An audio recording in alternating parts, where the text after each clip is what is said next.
আন্তর্জাতিক খ্যাতিসম্পন্ন শহর বীরভূমের বোলপুর পুরসভার 7 নম্বর ওয়ার্ডের ভুবনডাঙ্গা।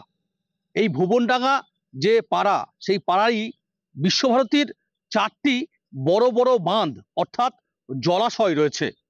এই জলাশয়ের গুরুত্ব আজও অপরিসীম।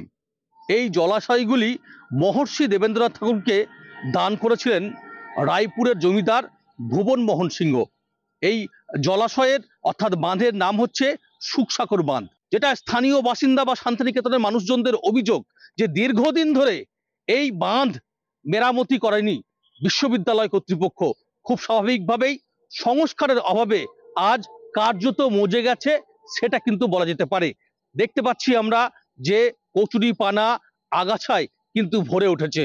খুব স্বাভাবিকভাবেই স্থানীয় মানুষজনদের বক্তব্য বা অভিযোগ, তারা দাবি করছে যে যত দ্রুত সম্ভব এই বাঁধ সংস্কার করে দেওয়া হোক।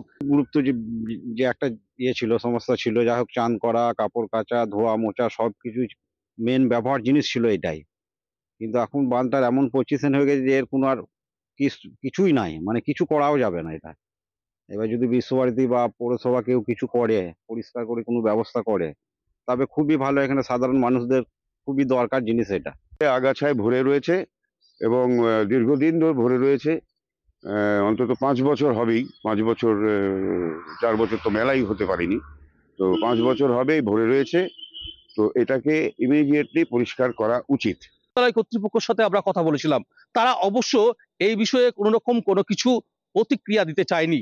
তবে অবশ্যই কলকাতা টিভির এই খবরের সম্প্রচার হওয়ার পর আদৌ কি নড়েচড়ে বসবে বিশ্বভারতী বিশ্ববিদ্যালয় কর্তৃপক্ষ, সেদিকেই আমাদের নজর থাকবে।